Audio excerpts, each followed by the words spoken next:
Russia கிட்ட இருந்து கச்சா எண்ணெய் ஆயுதங்களை வாங்குறது மூலமா மறைமுகமா உக்ரைன் போருக்கு இந்தியா உதவி செய்யுது அப்படின்றது அமெரிக்காவுடைய குற்றச்சாட்டு. இதை தொடர்ந்துதான் இந்தியாவிலிருந்து அமெரிக்காவுக்கு ஏற்றுமதி செய்யப்பட்ட பொருட்களுக்கு இந்தியாவுக்கு 50% வரி விதிக்கப்பட்டிருக்கு.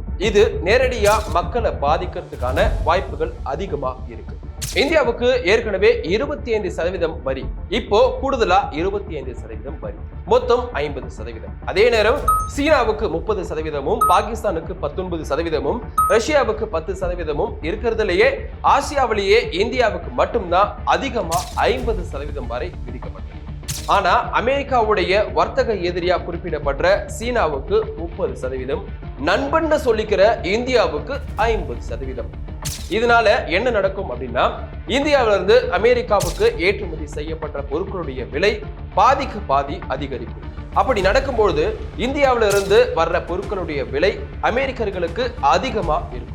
அதனால இந்த பொருட்களை வாங்கவும் மாட்டாங்க. அதே நேரம் இதை இந்தியா தவிர்க்கவும் முயற்சி செய்யலாம். அதாவது இந்த பொருட்களை எல்லாம் வேற நாடுகள் கிட்ட விற்பனை செய்யலாம். ஆனா அது அவ்வளவு சுலபம் கிடையாது. இந்த பொருட்களுக்காக இந்தியா தேடி போற நாடுகள் கிட்ட வணிக வாய்ப்பு இருந்தா மட்டுமே அது சாத்தியப்படும். அப்படி இருந்தாலும் கூட இந்தியா இதை செய்யுமா அப்படின்றது சந்தேகம் தான். ஏன்னா இப்படியான விஷயங்கள் ஈரான் செய்யறதுனாலதான் அமெரிக்காவுடைய அழுத்தத்தால உலக அளவுல ஈரான் தனிமைப்படுத்தப்பட்டது. அதே நேரம் உலக நாடுகளுக்கு ஈரானும் இந்தியாவும் ஒன்று கிடையாதுன்றது கவனிக்கப்பட வேண்டிய விஷயம். காரணம் இந்தியாவுடைய வணிக சந்தை. அமெரிக்கா கிட்ட இருந்து இந்தியா வரி விதிப்புல இருந்து இந்தியா தப்ப இன்னொரு வாய்ப்பு இருக்கு. அது ரஷ்யா கிட்ட இருந்து கச்சா எண்ணெய் வாங்குறத தற்காலிகமா நிறுத்துறது. குறைந்தது ரஷ்யா உக்ரைன் போர் நிறுத்தம் அறிவிக்கப்படுற வரைக்குமாவது. ஆனா இந்தியா இதை செய்யறதுக்கான வாய்ப்பு கம்மி தான். ஏன் அப்படின்னா ரஷ்யாவுடனான நட்பு மற்றும் தேச நலனுக்காக குறைந்த விலையில இறக்குமதி செய்யப்படுற கச்சா எண்ணெய் இதை விட இன்னும் ஒரு சுவாரஸ்யமான காரணம். ரஷ்யா மேல அமெரிக்காவே பொருளாதார தடை விதிச்சிருந்தாலும் யுரேனியம், பல்லேடியம், கெமிக்கல்ஸ் உள்ளிட்ட பல பொருட்களை அமெரிக்கா ரஷ்யாவிலிருந்து இறக்குமதி செய்யும். இதுவும் ஒரு காரணம்.